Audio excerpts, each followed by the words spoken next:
Japan and the United States plan to draw up an operations plan for a combined response by their armed forces to Chinese threats to the Senkaku Islands. Government sources said Tokyo and Washington are already discussing how to respond in the event of an emergency on or around the uninhabited islands in the East China Sea, the sources said, and aim to finish crafting the plan by next March. The administration of U.S. President Donald Trump has said America's commitment to defend Japan under Article 5 of a two-countries security treaty extends to the Senkaku Islands. The article obligates the United States to help protect territory under Japanese administration in the case of an armed attack, but the U.S. government has repeatedly said it will take no position on the issue of sovereignty over the Japan-administrated islands, which China claims and calls the Diaoyu. The self-defense forces on their own have studied how to respond to such threats. The focus of these intergovernment talks is how to incorporate the U.S. military strike capabilities, the sources said. South Korean Air Force will receive its first aerial refueling tanker this month, which would drastically increase the operational radius of its fighter planes, a military official said. The Air Force's first tanker plans to arrive on November and will undergo various acceptance tests for about 1 month.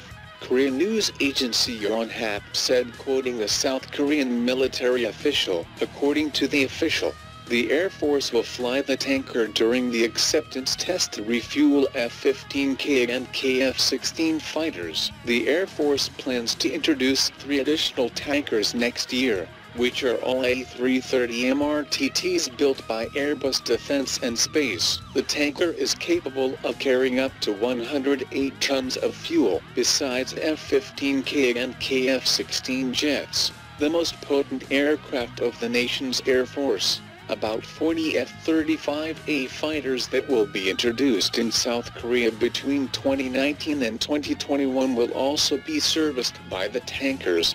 The officials said the tankers will increase the air operation time by more than 1 hour. Taiwan's Minister of National Defense, Yan Tefau, said that the military hopes to reach its goal of 169,000 total active personnel by 2020. During a hearing at the Legislative Yuan, Yan's comments were made in relation to a host of questions regarding the armed forces personnel numbers, composition, and recruitment. The armed forces' biggest recruitment problem is enrollment of non-commissioned officers, of which the military requires 70,000 inches total, according to Yan.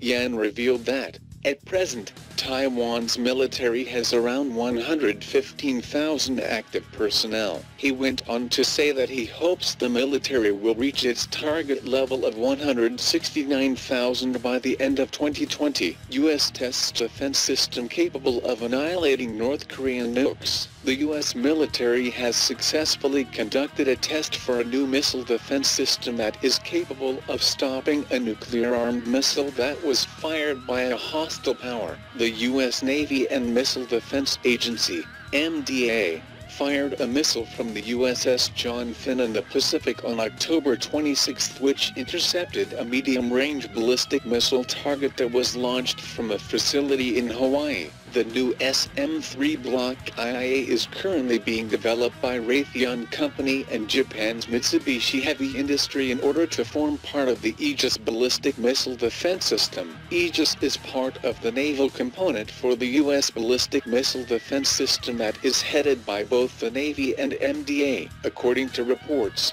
this was the second successful test for the SM-3 and has led to the MDA feeling more confident that the previous design flaws have been fixed. Thanks for watching. Please like, share, and subscribe. If you like the channel and want to support, please support on Patreon or PayPal. The details are given below in the description.